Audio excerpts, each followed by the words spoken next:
Well, he already said it. So hitting that intro in 3, 2, 1.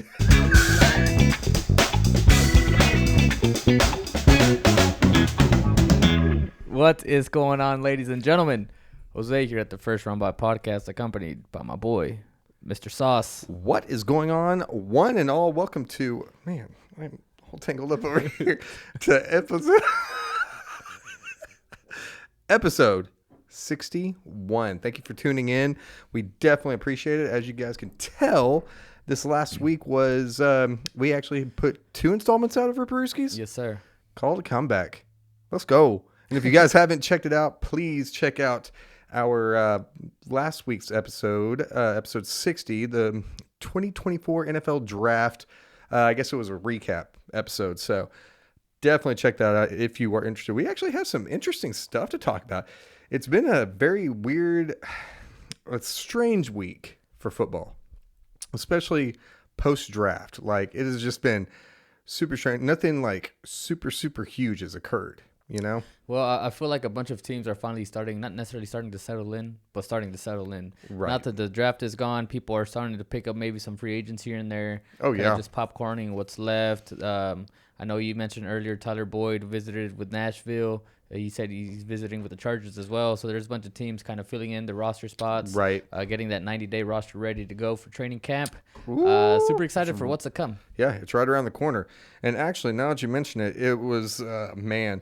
So here's one of the biggest things that happened. So obviously, there wasn't a whole lot of movement whenever it came to like wide receivers and stuff like that during the draft.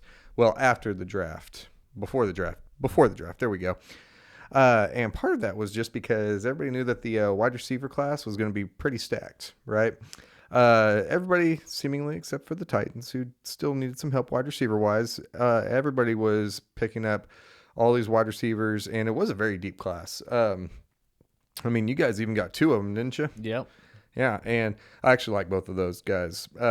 But anyway, so now post-draft, like you said, everybody's kind of scrambling kind of to see what all is out there and stuff like that. So I guess Tyler Boyd, he used to be a Cincinnati Bengal.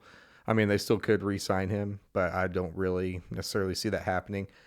But he visited with Nashville, wow. He visited with the Tennessee Titans, and then he was supposed to visit with the Chargers. I'm not sure if it actually happened. I think that it did happen, but the same day, I believe, that it was reported that Tyler Boyd was leaving without a contract, it was reported then that the Chargers signed DJ Chark to a 1-year, $5 million deal. That's not a bad deal. I That's mean, it's not a bad deal very at all. low. It kind of gives them a veteran presence. I know they lost a lot of bodies over there in L.A. I know they got Quentin Johnson, which I'm pretty sure they have high hopes for, considering they let the other 2 wide receivers walk. Yeah. Do they have Palmer still? Yeah. I think they do. Yeah, So they Josh got Palmer. Palmer and Johnson. Obviously, they got rid of Eckler as well, so it's going to be a new-look team for Harbaugh and company. It is. So DJ Chark, I don't think he's going to have a big splash, but I do believe he's going to have like some good presence in that locker room and maybe have like a game or 2 where he kind of just has like this old razzle-dazzle. The old razzle-dazzle. But nonetheless, good little pickup by the Chargers in my opinion. Yeah, no, and I don't mind him. I actually, for a little while, I think it was last year, because last year he was with the Panthers. And I actually really want him with the Titans because I thought he was a pretty good veteran. Didn't think that he was going to set the world on fire or anything, but I thought that he was going to be pretty good. And he actually started off with the Jags, I believe. I really liked him on the Jags and stuff because I always really like the wide receivers that are considered like those deep threats, the burners and stuff like that. I'm not as big on the possession wide receivers. I get it. They are definitely a necessity, but I'm usually not as big on them. But also another wide receiver. So the Jags actually released Zay Jones. He's 29 years old. I know that he's kind of in that same tier as like DJ Chark, even Tyler Boyd. There's a few wide receivers out there that are in that wide receiver 2, wide receiver 3 mold that some teams are probably going to take a look at. I think that part of the reason, so what I was reading was that Tyler Boyd actually left because he maintained contact with the Titans, but I don't think that he was overly happy about what they were going to offer him contract-wise. It looked like it was rumored like 2-year, $15 million. Ooh, that's quite a bit. Yeah, Not only that, but if you're trying to go to the Titans, you got to remember you got D-Hop and Calvin Ridley over there. Oh yeah. So like, and I'm pretty sure they're paying them both quite a bit of money, if I'm correct.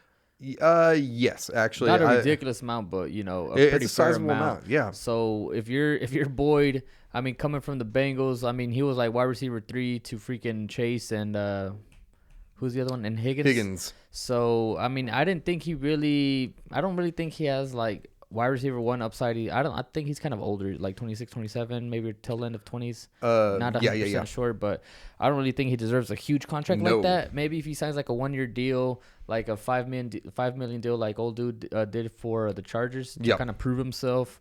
I think that's about where they're at now. Yeah, that's where most players are going to be at this point. But it's going to be interesting to see how things kind of shake up because, like you said, training camp is right around the corner. We're inching closer and closer and closer to the next football season and everything, and I am so excited about it. You're telling me? Oh man, I am telling you. Yeah, quite literally. Literally, but yeah. So, oh man, I'm gonna go ahead and just talk about it because I think it's hilarious. So, obviously, there was a player that was on the Patriots, right?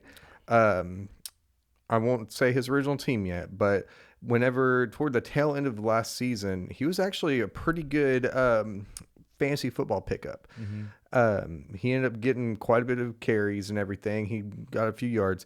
And if you don't know who I'm talking about Zeke. Right. And what's sad is he actually led all receivers and running backs for most receptions of last year for the Pats. I think he had like 56 receptions. Oh, yeah. And that led literally that Patriots team, which is... And he was sitting on the waiver wire for forever, and then the last like 2 or 3 weeks he was a very solid pickup. Yeah. And but yeah, so apparently he's going back to the Cowboys. Yep. And it cracks me up because seeing their social media, oh my gosh. Well, plus, did you see their running back room? So who do they have running back wise? They have Deuce Vaughn and Zeke. And then they have like, I think they even drafted a guy in like the 4th or 5th round. I honestly thought they were going to take Jonathan Brooks.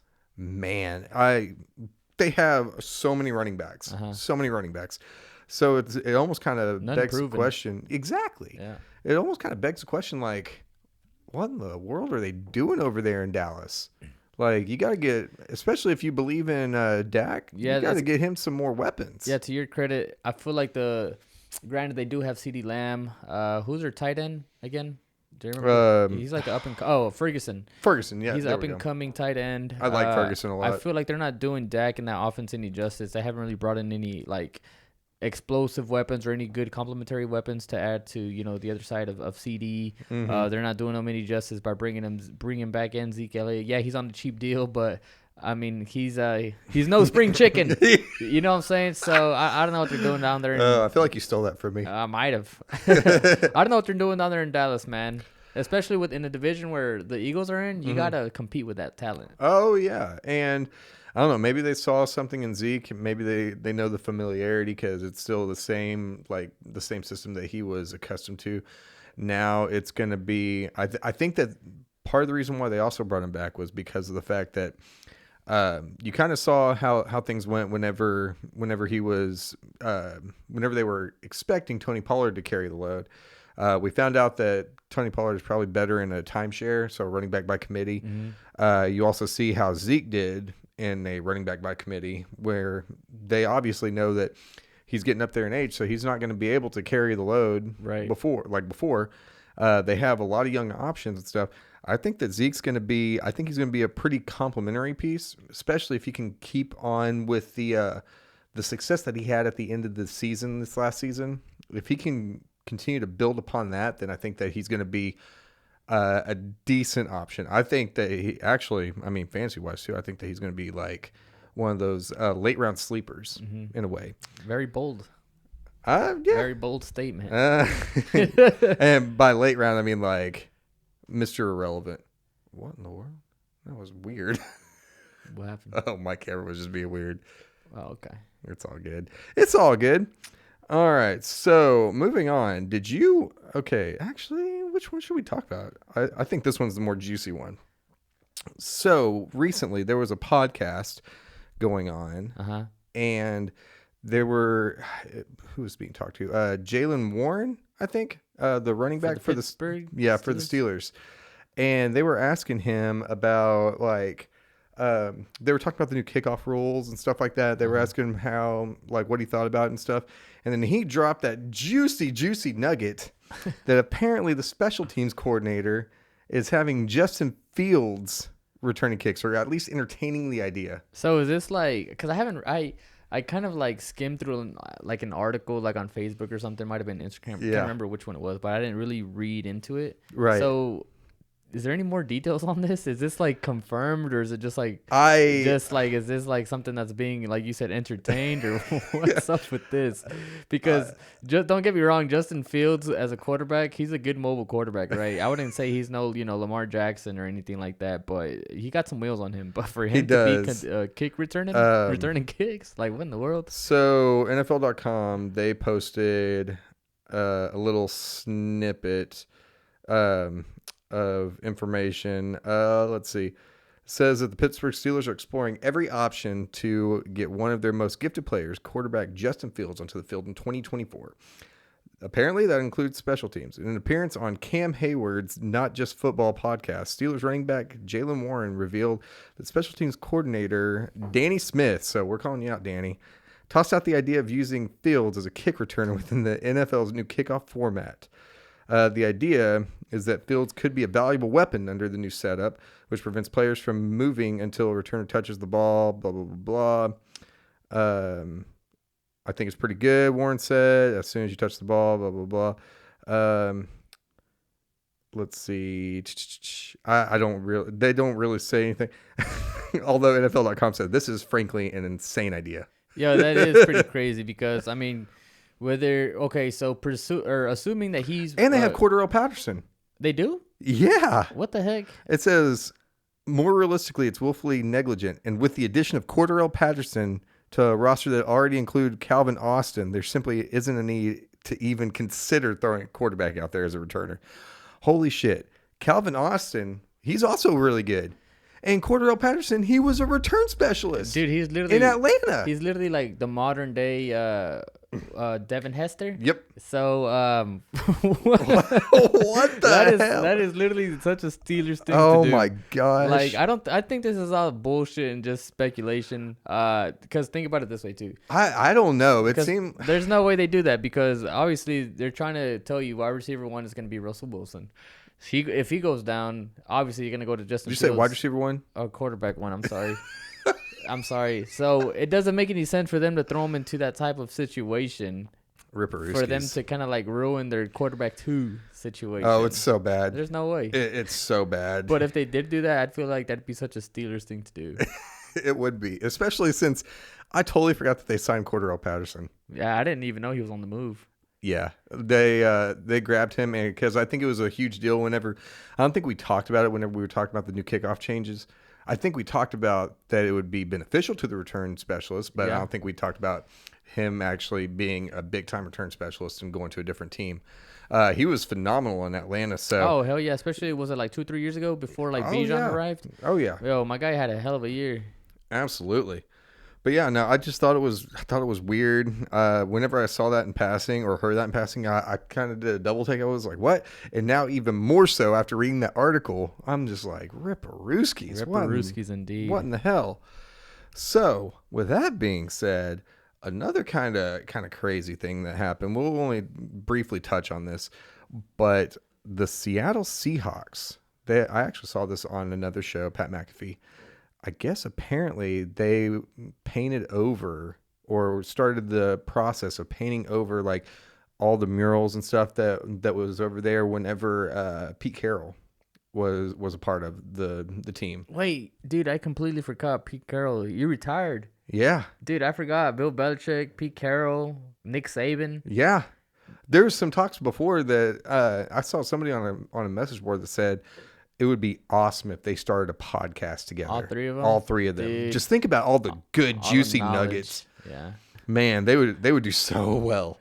But yeah, so what are your thoughts on that whole thing about them painting over like the old Legion of Boom and like all the superstars from before and everything?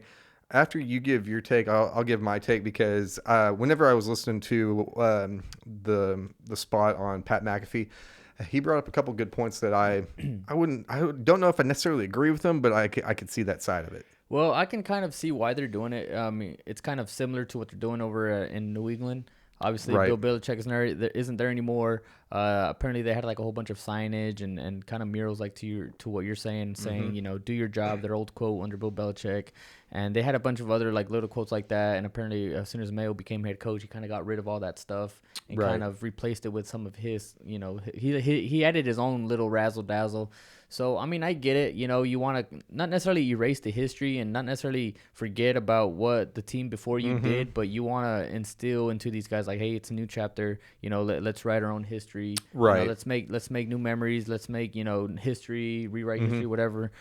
So, I mean, I get it, and then sometimes you just have to, you just got to move on, I guess. Yikes. I guess so. I see both sides of it. I'm also very much. Have you ever gotten to go to the Pro Football Hall of Fame? No. You haven't. I definitely would recommend it. If you are also anybody that's watching, if you're a football fan, oh my gosh, the Pro Football Hall of Fame is amazing. I guess I kind of liken it to and look at it similarly to like almost the Hall of Fame, which probably isn't. It's not fair to that, but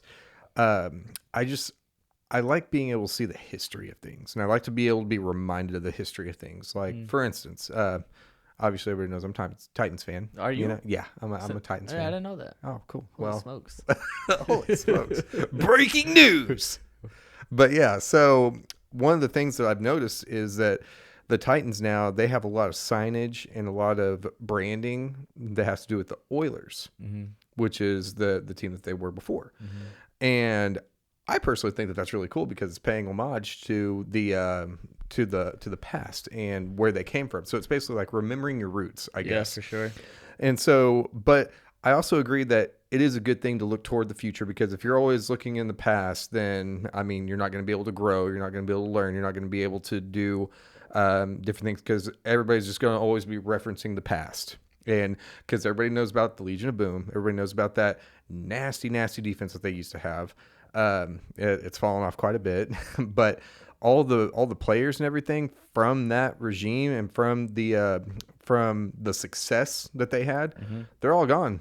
I mean, shit, Russell Wilson, he's on his third team now. Yeah. So, I could see them wanting to move on. And I think so. Pat McAfee talked about that too, about how he actually got to see whenever they were, like they were covering up all the old stuff from like Dallas Clark and Peyton Manning, all that stuff, and putting up new stuff that was welcoming in like Andrew Luck and everything. That was way back then. So he said that it was cool, but it also kind of sucked. And I like I said, I can agree. I think my biggest thing is I love seeing the history of things. So if you completely if you add onto it, that's cool. Yeah. But if you completely erase that history, then I don't know, something just doesn't sit right with me about that, No, I hear you.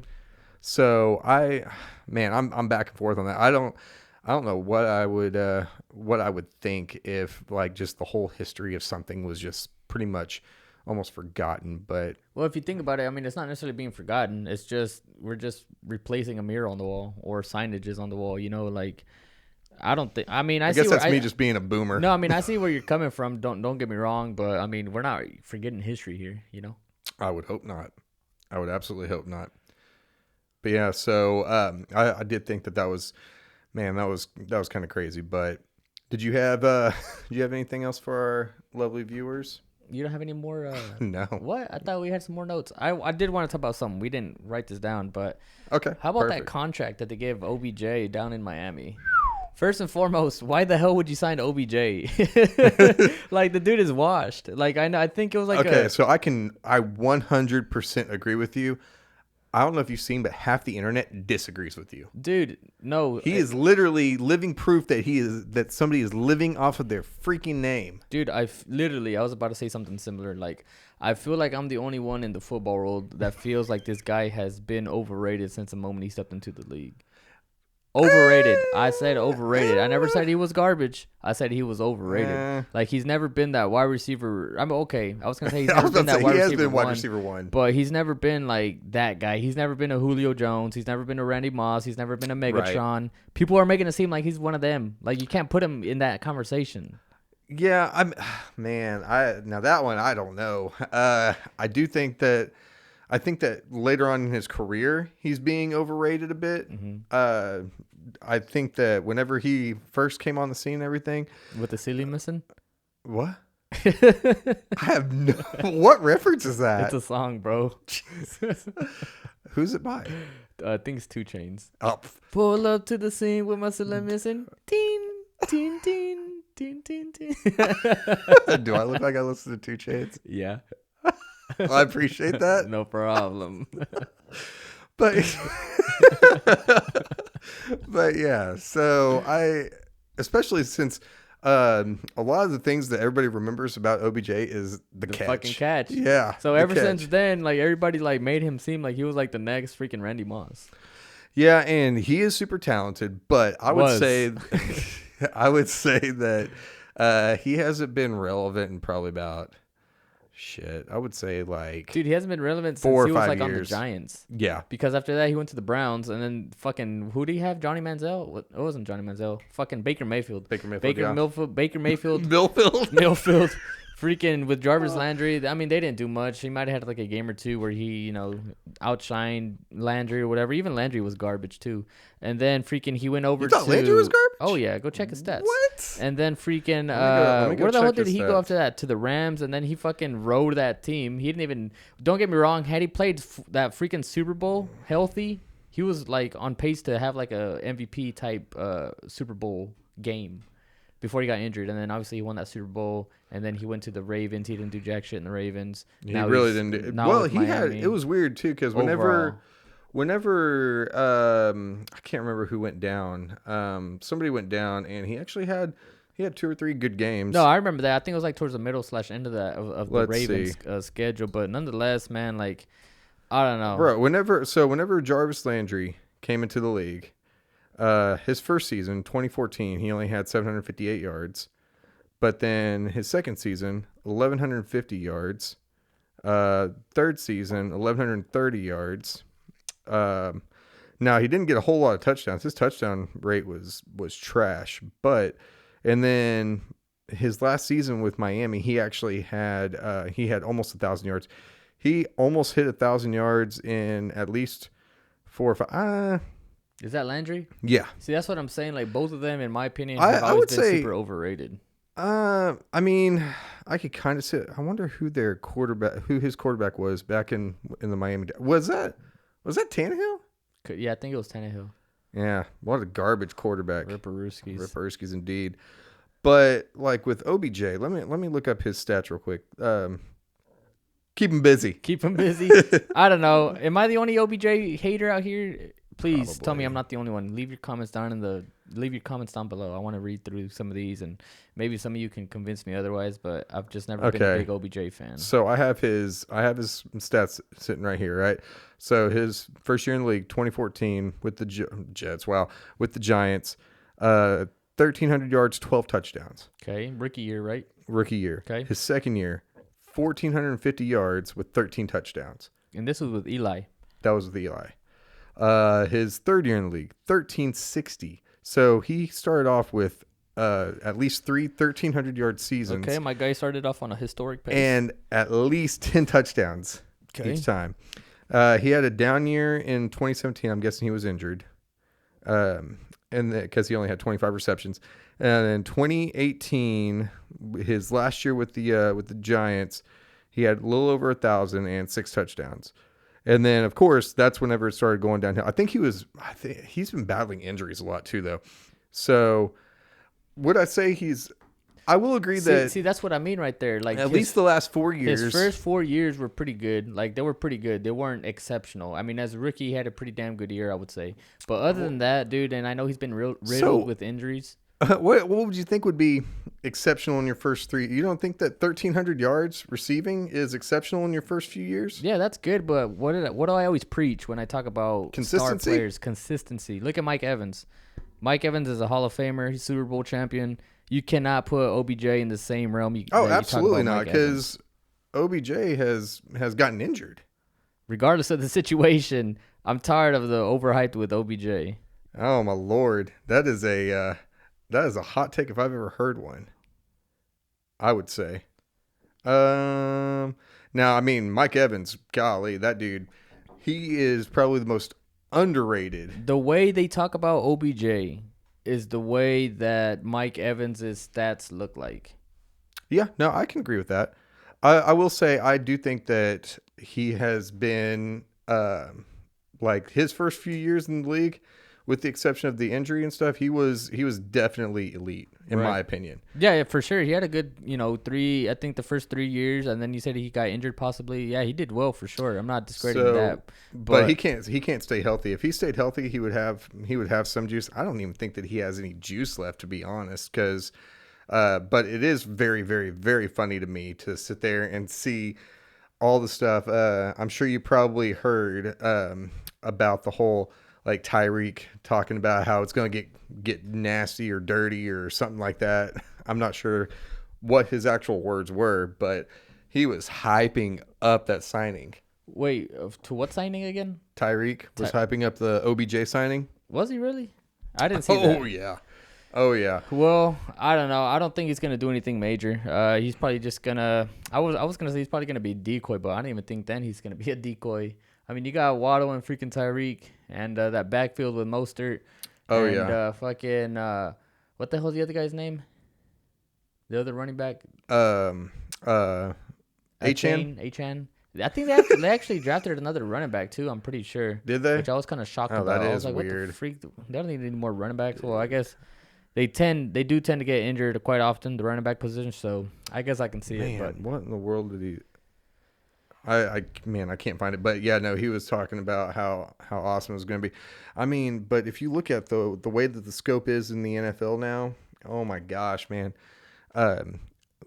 I don't personally think that OBJ is going to move the needle a whole lot with that team. But at the same time, if you look at it, there are so many teams now that are stacked at the wide receiver position. yeah.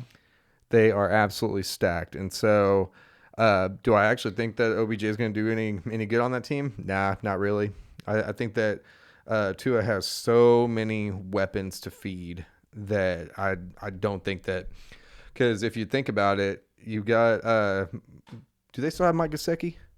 No, they don't. Who's their tight end? I'm not sure, to be honest with you. I'll keep them Keep busy. busy. Well, yeah. So you got Tyreek, you got Jalen Waddle, you got whoever their tight end is at the moment.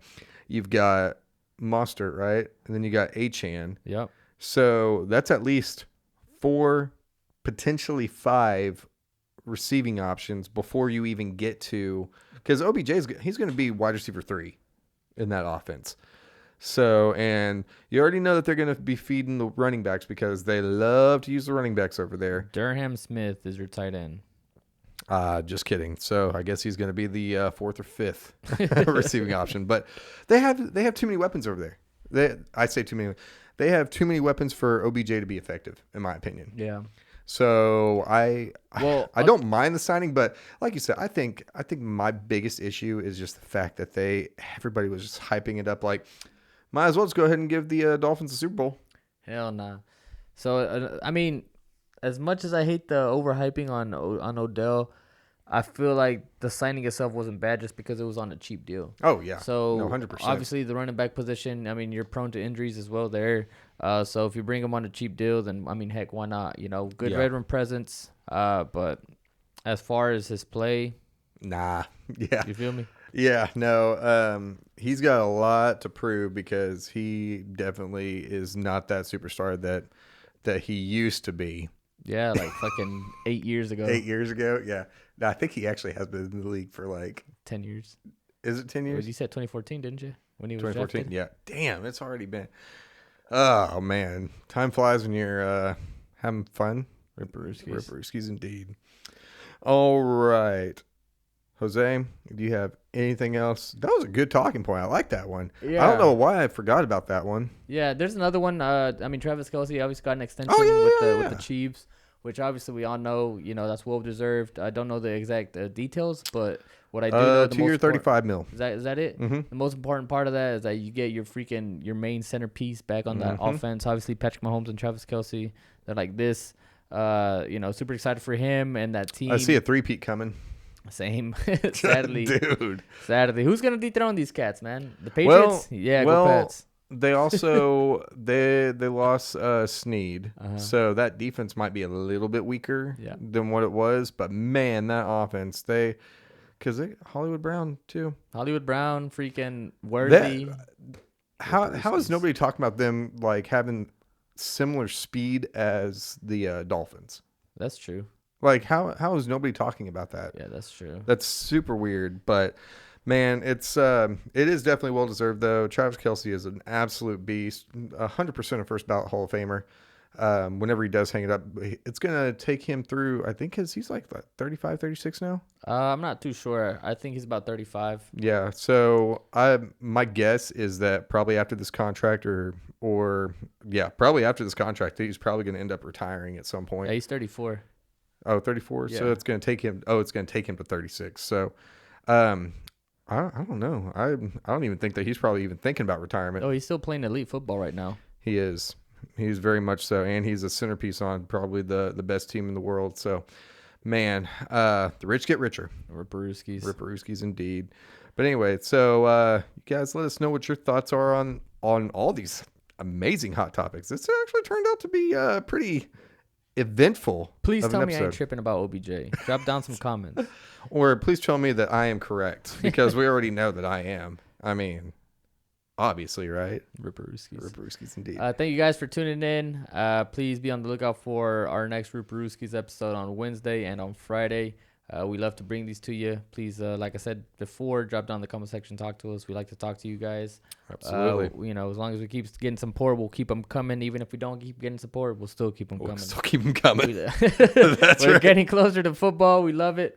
Appreciate you guys worldwide listening.